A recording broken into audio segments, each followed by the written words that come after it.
ঋতুর বদলে স্নিগ্ধ গ্রাম বাংলার সকাল ঢাকার থেকে নিশ্চিতভাবে অনেক সুন্দর।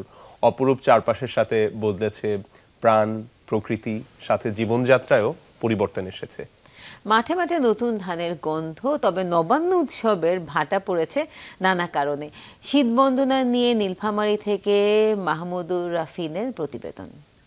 শ্রীলঙ্কা আবারও রপ্তানিতে শীর্ষে।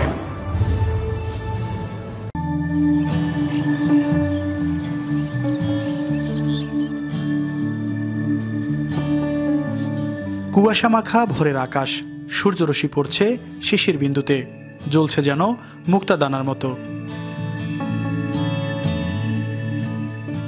প্রকৃতিতে হিমেল বাতাস, তাতে ভেসে আসছে মিষ্টি গন্ধ, সাথে শিশির ঝরার টুপটাপ শব্দ।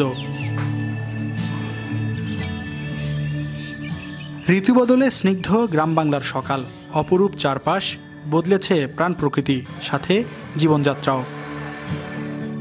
এবারে শীতটা সন্ধ্যা হলে খুব বোঝা যায়, মানে এবারে কুয়াশাটা খুব হবে। এই যে খুন, ধর্ষণ, মারামারি এসবের উল্টো পিঠা হচ্ছে শীত। আমি ঘরে থাকবো, লেপটা হচ্ছে আমার জন্য একদম নিরাপদ, সেভ একটা জোন। কুয়াশা পড়ে শীতকালের সকালে, শিশিরে হাঁটতে আমার খুব ভালো লাগে।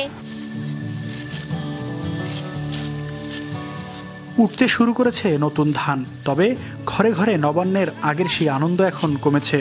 নানা কারণে পারিবারিক বন্ধনে টানাপোড়েন, যাত্রাপালা, লোকজ গানের আসর কালের আবর্তে হারিয়ে যেতে বসেছে।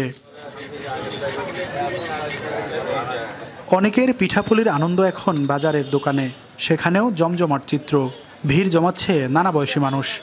আগে তো পিঠা টিঠা খাচ্ছে না, লবণ করছে না, সবাই মিলি সবাই ঘরে ঘরে লবণ হচ্ছিল, এখন তো হয় না। ওলা সকালবেলা আমরা ভাপা পিঠা খেতে পারি, চিতল পিঠা খেতে পারি, এরপরে বিভিন্ন ভক্তা দিয়ে শীতল পিঠা খাওয়া হয়, এটা খুবই স্পেশাল।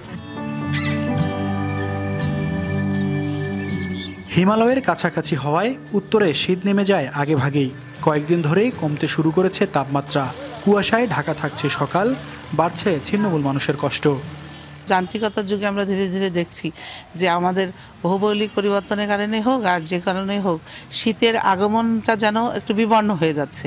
শীত এখন তার নিজস্ব রূপে আসছে না, নিজস্ব সময়ে আসছে না। আমরা আজকে যদি আমি ধরে নেই যে এখন আগে যেমন শীতে আমরা কুঁকড়ে যেতাম, সেই রকম কুয়াশাচ্ছন্ন সকাল এখন আমরা আর দেখতে পাচ্ছি না।